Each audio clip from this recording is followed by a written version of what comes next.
ఈరోజు ఇసర్ ప్రోగ్రామ్ లో భాగంగా ప్రతి మండలంలో ఒక ప్లేస్ కి వెళ్ళి ఇప్పటి వరకు ఎన్ని ఫామ్స్ డిస్ట్రిబ్యూట్ చేశారు, ఎన్ని ఫామ్స్ ఫిల్అప్ చేసి అప్లోడ్ చేశారో చూసుకుంటూ ఎవరికి ఏమైనా డౌట్స్ ఉన్నా వాటిని నివృత్తి చేసుకుంటూ ముందుకు వెళ్తున్నాం. ఇప్పటి వరకు ఆల్మోస్ట్ అన్ని మండలాలు అయిపోయింది. సో ఈరోజు ప్రోగ్రామ్ కూడా మార్నింగ్ అయింది. పుత్తూరు మున్సిపాలిటీ చేస్తున్నారు. ఇక్కడ మీకు పిఎల్ఓలు చాలా మంది ఫిలప్ చేయట్లేదు, ఫామ్స్ ఇచ్చేస్తున్నారు, మీరే ఫిలప్ చేసి ఇవ్వండి అంటున్నారు. అలా చేసినప్పుడు ఇది కొత్త ప్రాసెస్, ఎప్పుడో 2002లో జరిగింది, 24 ఏళ్ల తర్వాత మళ్ళీ ఇప్పుడే జరుగుతుంది. సో ఇది ఎలా రాయాలి ఏంటి అనేది చాలా మంది కన్ఫ్యూజన్ తో తప్పులు రాస్తున్నారు. తప్పులు రాయటం వల్ల ఏమైంది, రిజెక్ట్ అవుతుంది, ఓట్లు మిస్ అవుతాయి. సో బిఎల్ఓ యాక్చువల్ గా బాధ్యతగా రాయాలి, కానీ రాయకుండా పోవటం వల్ల మనం ఇబ్బంది పడకుండా ఉండటానికి ఈ ప్రోగ్రామ్ ద్వారా మీరే అలా ఫిలప్ చేసి మీరే దగ్గరుండి బిఎల్ఓకి ఇచ్చి అప్లోడ్ చేసుకునే దానికి మనం చెప్పడం జరుగుతుంది.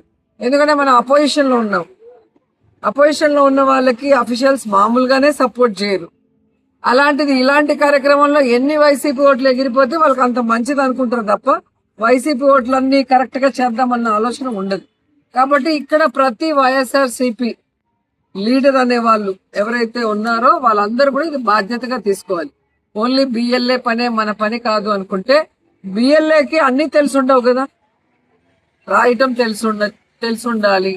తర్వాత ఆ వీధిలో వాళ్ళు బ్రతుకున్నారా, చనిపోయారా, పెళ్లి చేసుకుని వేరే చోటికి వెళ్ళారా, అన్ని తెలిసి ఉండవు. సీనియర్ లీడర్లకి అవి తెలిసి ఉంటాయి, చదువుకున్న పిల్లకి రాసేటి వస్తాయి.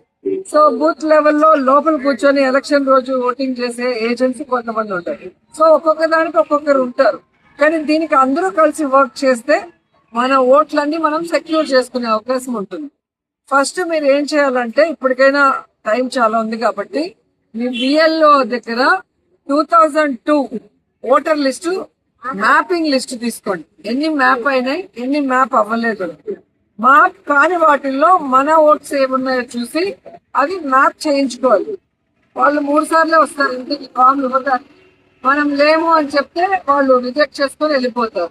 కాబట్టి మీరే వెళ్ళి ఈరోజు బిఎల్ఓ దగ్గరికి, ఈ రోజు కానీ రేపు మార్నింగ్ ఏదైతే మ్యాపింగ్ కాని లిస్ట్ ఉందో మీ బూత్ వైజ్ బిఎల్ఓ గాని ముఖ్య నాయకులు తీసుకొని దాంట్లో మన ఓట్లు ఏమున్నాయో వాళ్ళు ఎక్కడున్నారో వాళ్ళతో మాట్లాడించి దాన్ని మ్యాపింగ్ చేయించేసుకోండి. ఒక ఓటు కనుక 2000 మనం మ్యాప్ చేస్తే ఆ కుటుంబం మొత్తాన్ని మనం మ్యాపింగ్ లోకి తీసుకురావడం చాలా ఈజీ అవుతుంది.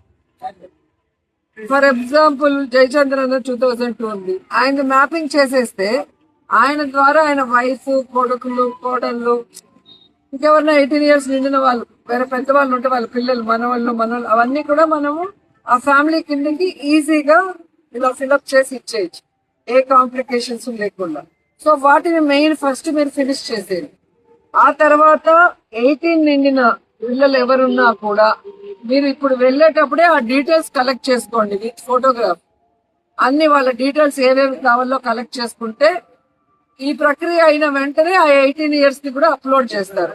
అప్పుడు మళ్ళీ ఇంటింటికి పోయే పని లేకుండా మీరు ఇప్పుడే ఒక డైరీ లాగా పెట్టుకొని ఈ బూత్ లెవెల్లో ఎన్ని ఉన్నాయి, 18, 10 ఉన్నాయా, 20 ఉన్నాయా, 30 ఉన్నాయా, ఇప్పుడే కనుక మీరు కలెక్ట్ చేసి పెట్టుకుంటే ఒకే రోజు వాళ్ళు డేట్ ఇస్తే 1 hour లో మనం కూర్చొని అప్లోడ్ చేసుకోవచ్చు.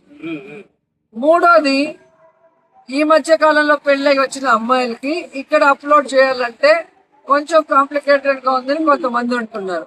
అలా మీకు డౌట్ ఉంటే ఆల్రెడీ వాళ్ళు ఎక్కడైతే ఉంటారో వాళ్ళ అమ్మ నాన్న ఓట్లు అక్కడే ఆ అమ్మాయిది కూడా మీరు చేయించేస్తే తర్వాత Form 8 పెట్టి దాన్ని మనం ట్రాన్స్ఫర్ చేసుకోవడం చాలా ఈజీ. సో వాళ్ళ అమ్మ నాన్న ఉన్న బూత్ లో బిఎల్ఓకి చెప్పేస్తే, వాళ్ళ నాన్నకి చెప్పేస్తే అక్కడ మా పాపకి ఇంత వయసు అని వాళ్ళకి సంబంధించిన ఆధార్ కార్డు కానీ డేట్ ఆఫ్ బర్త్ అన్ని పెట్టేస్తే ఈజీగా అయిపోతుంది. అయిపోయిన తర్వాత అక్కడి నుంచి మీరు ఇక్కడికి ట్రాన్స్ఫర్ చేసుకోవడం ఈజీగా ఉంటుంది. అదొకటి. తర్వాత నెక్స్ట్ వచ్చి కూటమి ప్రభుత్వంవి ఏవేవి టీడీపీ గాని, జనసేన గాని, బీజేపీవి గాని ఏవైనా డెత్ అయిన ఓట్లు ఉంటే అవి ఇమీడియట్ గా మీ బిఎల్ఓతో చెప్పి తీయించాలి. వీళ్ళు ఏం చేస్తారు, డెత్ అయిన వాళ్ళకు కూడా 2 ఫామ్స్ ఇచ్చేసి వెళ్తున్నారు కొన్ని చోట్ల. డెత్ అయిన వాళ్ళకి తెలియదు కదా. మీరు తెలుసుకోవాల్సింది ఇక్కడ మీరు గాని వాళ్ళు గాని డెత్ అయిన వాటిని డెత్ అని రాసి ఇచ్చేయాల వాళ్ళు ఇచ్చిన ఫామ్స్ లో.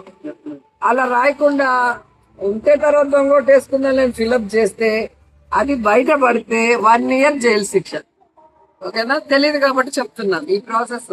మామూలుగా మన వాళ్ళే అనుకుంటారు, చెప్పకుంటే అవి కూడా వేసేసుకోవచ్చు అనుకుంటారు. అది కనుక ఫిల్అప్ చేసి మీరు ఇచ్చింది ఎవరైనా తెలుసుకొని కంప్లైంట్ పెడితే 1 year ఇదవుతుంది. కాబట్టి అలాంటి వాళ్ళు ఎవరైనా ఉంటే ఆ ఫార్మ్స్ మీద డెత్ అని రాసి క్లియర్ గా ఇచ్చేసి. ఓకేనా?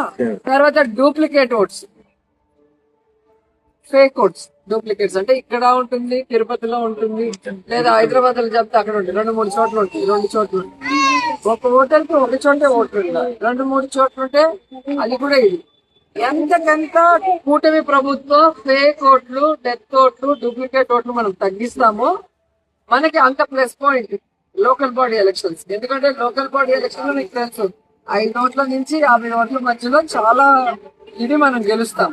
కాబట్టి టీడీపీ కానీ జనసేనవి ఇలాంటి డూప్లికేట్ ఓట్లు, డెత్ అయిన ఓట్లు, ఫేక్ ఓట్లు కనుక మీరు తీసేయగలిగితే బిఎల్ఓతో గట్టిగా కూర్చొని మీకు విజయం మీ చేతికి వస్తుంది.